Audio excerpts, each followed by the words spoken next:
नमस्कार दोस्तों। मेरे पिछले इस वीडियो को आपने जो सपोर्ट किया है उससे मैं काफ़ी इंस्पायर हो गया and I was very surprised also.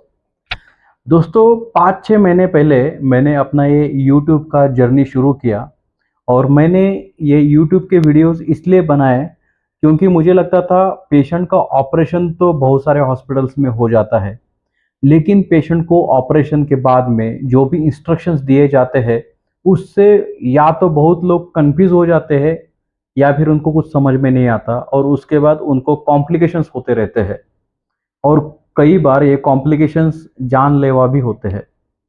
तो मुझे ऐसा लगा कि मैं इन यूट्यूब वीडियोस के जरिए लोगों को ये जो इंस्ट्रक्शंस है उनको थोड़ा डिटेल में समझा पाऊँ। लेकिन इसके बाद इंडिया में and not only from India, Pakistan से भी मुझे कई पेशेंट और उनके रिलेटिव्स अभी रिपोर्ट्स भेजना चालू कर दिए और वो मेरा एडवाइस लेना चाहते हैं। दोस्तों मैंने जिंदगी बाईपास सर्जरी के बाद ये एक 20-22 मिनट का कंसाइज वीडियो बनाया था जिसमें मैंने बाईपास सर्जरी के पहले 2 हफ्ते में क्या क्या इंस्ट्रक्शंस, स्पेशली खाना क्या खाना है, एक्सरसाइजेस क्या करने हैं, चेस्ट बेल्ट क्या होता है, जख्म का ख्याल कैसे रखना है, ऐसे कुछ इंपॉर्टेंट चीज़ों के ऊपर ध्यान दिया था। लेकिन वो वीडियो काफ़ी कंसाइज था। अब उसके बाद मुझे इतने अनगिनत अलग अलग टाइप के सवाल आ गए उन्हीं टॉपिक्स के ऊपर, तो मुझे ऐसा लगा कि वो जो इन्फॉर्मेशन थी वो काफ़ी शॉर्ट में और प्रिसाइज थी। तो मुझे ऐसा लगा कि यही यही इश्यूज ऑपरेशन के बाद में जो है इसके कुछ स्पेसिफिक टॉपिक्स के ऊपर मुझे अलग से वीडियोस बनाने चाहिए और इसी कारण मैं लगभग अगले 5 या 6 वीडियोस में हर एक टॉपिक को डिटेल में आपके सामने डिस्कस करूंगा और स्पेशली इन टॉपिक्स का जो मेन जिस्ट है वो आपके कमेंट्स है। मेरे जो वीडियो थे इनके ऊपर जो भी कमेंट्स आए हुए या जो कुछ आप डाउट्स पूछते हो, रिपोर्ट्स भेजते हो, उसी के इनमें ऑलमोस्ट सारे आंसर्स दोस्तों कवर किए जाएंगे। तो दोस्तों जैसे कि आप मुझे जानते हो कि मैं हूं डॉक्टर गायकवाड़, आपका अपना हार्ट सर्जन, और मैं आज आपके सामने बात करूंगा बाईपास सर्जरी के बाद जो जख्म होता है उसका ख्याल कैसे रखना है और उसके कॉम्प्लिकेशंस क्या क्या हो सकते हैं। तो दोस्तों सिर्फ बाईपास सर्जरी नहीं, कोई भी ओपन हार्ट सर्जरी करनी है तो उसका छाती में बीचों बीच इस तरीके से उसका इंसिजन दिखाई देता है और उसकी लंबाई लगभग, ये मोबाइल देख रहे हो आप, इसकी जो एज है इतनी ही होती है, 2 सेंटीमीटर ज्यादा या 2 सेंटीमीटर कम हो सकते हैं इससे। ये एक स्ट्रेट लाइन होती है, अगर वो नॉर्मली हील हो जाए तो इस तरीके की सिंगल लाइन आ जाती है जो बिल्कुल खराब नहीं दिखती, बिल्कुल डरावनी नहीं दिखती, जिसके चलते लोगों को बाईपास सर्जरी के अगेंस्ट काफी डराया जाता है। एकदम गलत तरीका है वो। तो अभी इस जख्म के ऊपर मैं थोड़ा डिटेल में आपसे बात करने वाला हूं कि इसमें क्या क्या प्रॉब्लम्स आ सकते हैं अगर सही से आप प्रिकॉशंस नहीं लोगे। तो दोस्तों मैंने पिछले कई वीडियोस में ये बताया कि हमारे हार्ट को भगवान ने चारों तरफ से एकदम बढ़िया तरीके से कवर करके रखा है, बिकॉज ये शरीर का सबसे महत्वपूर्ण अंग है, most important organ in the body.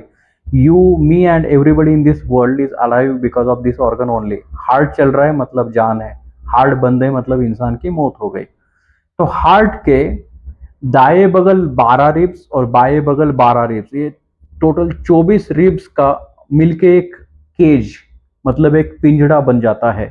और इन दोनों तरफ की रिब्स को बीच में कनेक्ट करने के लिए एक हड्डी होती है जिसको हम ब्रेस्ट बोन, चेस्ट बोन या फिर स्टर्नम बोलते हैं।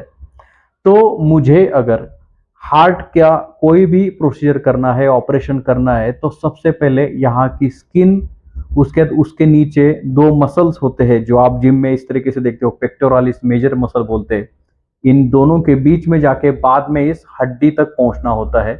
और इस हड्डी को हम एक स्पेशल सॉ के जरिए 2 हिस्सों में डिवाइड कर देते हैं, इसको हम स्टर्नाटोमी बोलते हैं, और उसके बाद जो भी हमें हार्ट का ऑपरेशन करना है वो कर देते हैं। तो दोस्तों सर्जन्स करते क्या है, भगवान ने जिस हिसाब से आपके शरीर की रचना की है, एनाटॉमी है, उसको हम खोलते हैं, जो भी शरीर में प्रॉब्लम है उसको ठीक करते हैं, और उसके बाद उसको उसी तरीके से वापस जोड़ देते हैं।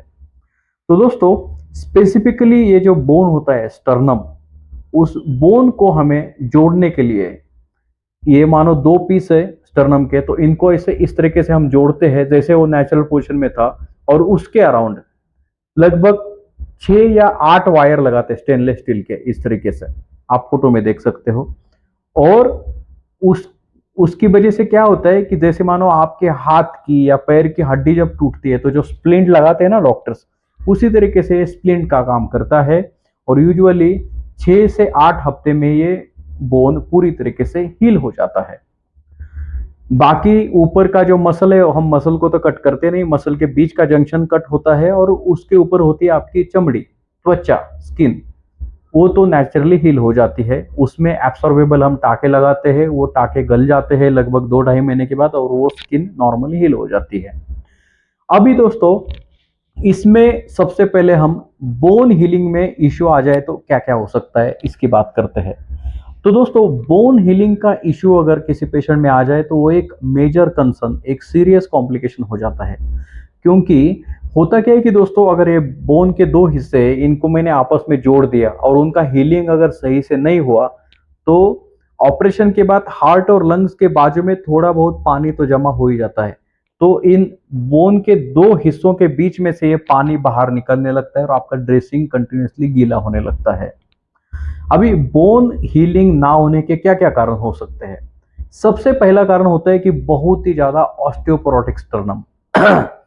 जिन पेशेंट्स में ऑस्टियोपोरोटिक स्टर्नम, ऑस्टियोपोरोटिक बोन आपने सुना होगा दोस्तों, ऑस्टियोपोरोसिस मतलब क्या है कि जिनका बोन के अंदर जो बोन मैरो होता है वो ऑलमोस्ट बहुत कम होता है, मतलब नॉर्मल से 60-70% कम है। अगर वो बोन मैरो नहीं होगा तो उस वुंड हीलिंग में बहुत दिक्कतें आती है।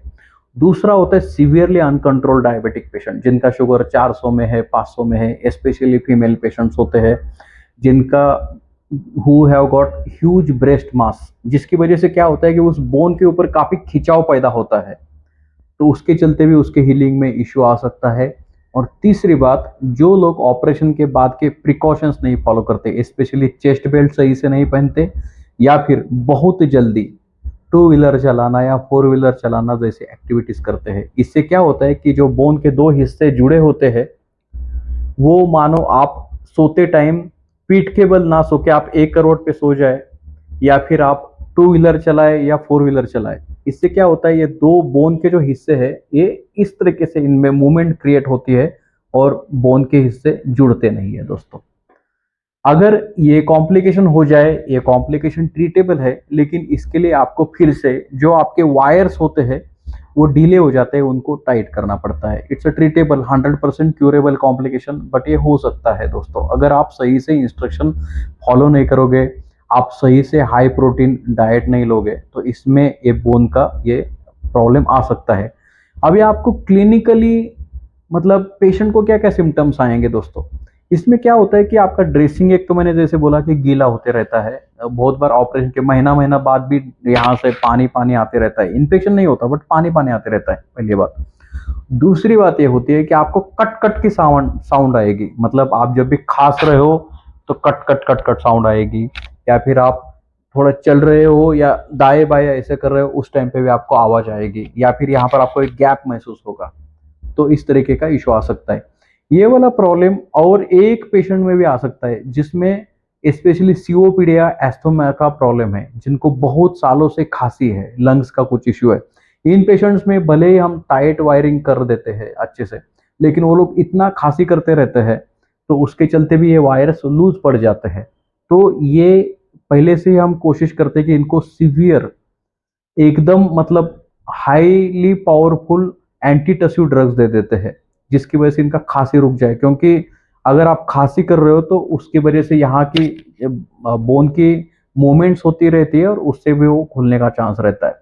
तो दोस्तों जब भी खांसी कर रहे हो आप, तो यहाँ पर इस तरीके से हाथ रखें और इस तरीके से खांसी करें।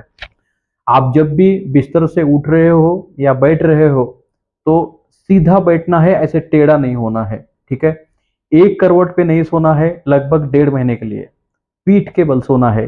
सुनने में थोड़ा अजीब लगता है, तकलीफ होती है, पहले 5-6 दिन तकलीफ होगी, उसके बाद अपने आप आदत पड़ जाएगी, सीधा छोड़ना है। और सबसे इम्पोर्टेंट, आपको हाई प्रोटीन डाइट खाना है और चेस्ट बेल्ट बांधना है, जैसा इस पिक्चर में दिखाया गया। ये बेल्ट आपके जो कपड़े पहने आपने उसके ऊपर बांधना है, कस के बांधना है और दिन भर बांधना है। पहले 1.5 महीने के लिए दोस्तों, ये सब कुछ 1.5 महीने के लिए बता रहा हूं मैं। उसके बाद आपको इसकी बांधने की जरूरत नहीं है। चेस्ट बेल्ट आप रात को उतार के रखना है, चेस्ट बेल्ट के साथ आप सो नहीं पाओगे, इट इज सो टाइट, आप ब्रीदिंग नहीं कर पाओगे। ठीक है, तो ये हो गई बोन के ऊपर जो जो कॉम्प्लिकेशंस होते हैं उसके बारे में आपको इंस्ट्रक्शंस दिए मैंने। अब बोन के ऊपर क्या आता है, मसल, फैट और स्किन। मसल, फैट और स्किन में भी ऐसा हो सकता है दोस्तों कि कभी कभी क्या होता है कि कुछ कुछ पेशेंट्स को फैट बहुत ज्यादा होता है, स्पेशली लेडीज पेशेंट में, those who are very obese, literally इतना 5-5 सेंटीमीटर का फैट का लेयर होता है। तो हमको क्या है, यहाँ पर जब टाके लेने होते हैं तो ये टाके आपके फैट के थ्रू उसकी निडल पास होते रहती है।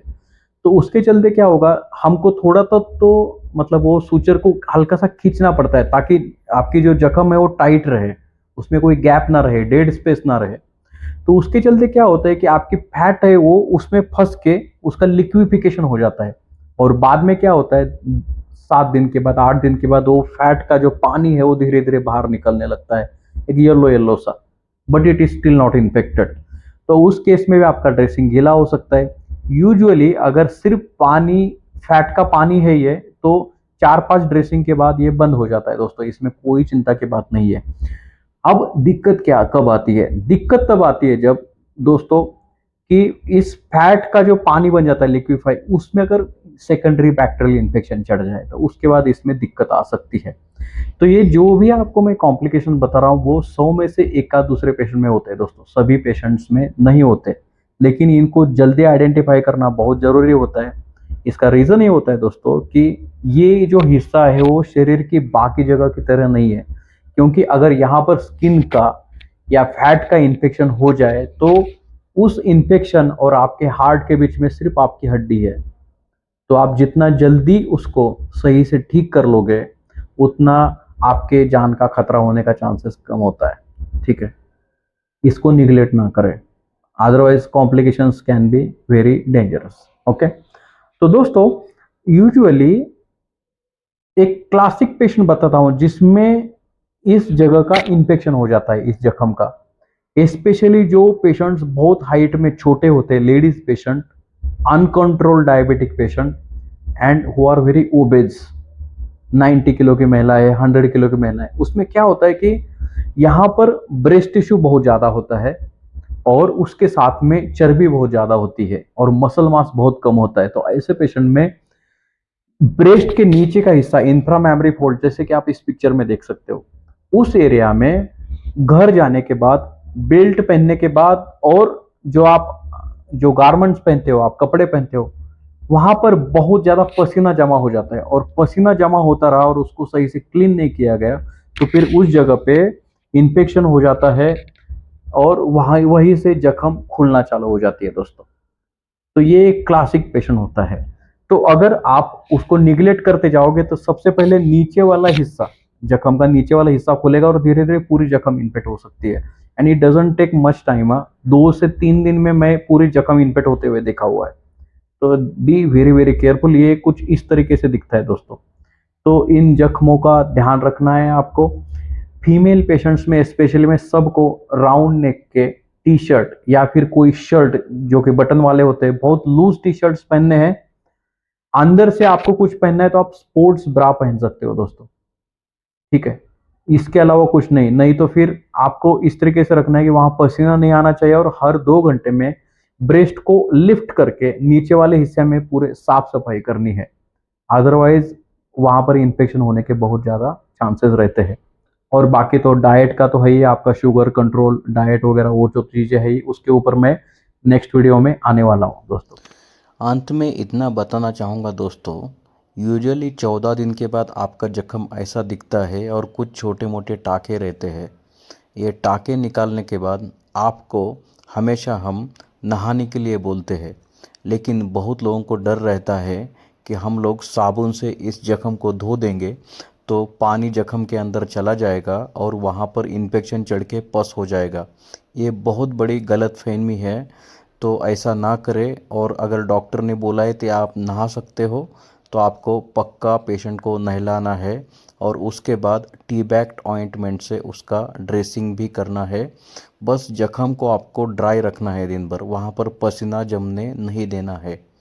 इसमें और एक बहुत बड़ा मिथ है कि कुछ लोगों को लगता है कि मछली और राइस खाने के बाद जख्म में पानी भर के पस हो जाता है। वो भी एक बहुत बड़ी गलतफहमी है। इनफैक्ट फिश जो होते हैं वो वुंड हीलिंग के लिए द बेस्ट माने जाते हैं। फिश में प्रोटीन और पॉलीअनसैचुरेटेड फैट का सबसे बड़ा सोर्स होता है। तो दोस्तों, इनिशियल फेज में मान लो पूरी जख्म आपकी खुली नहीं है, मान लो 2 से 3 सेंटीमीटर का जख्म खुला है, उसमें पस हो चुका है, तो यूजुअली हम क्या करते हैं, वहां से एक कल्चर सेंसिटिविटी लेते हैं, उसका जो भी बैक्टीरिया ग्रोथ आता है उसका रिपोर्ट आता है, उसके हिसाब से आपको एंटीबायोटिक देते हैं और उस एरिया को पूरा जो पस है उसको क्लीन करके वहां पर टाके लगा के उसको ठीक किया जा सकता है। डरने की बिल्कुल बात नहीं है। अब थोड़ा सा रिस्की उनका मामला होता है जिनका पूरा जख्म खुल जाता है दोस्तों।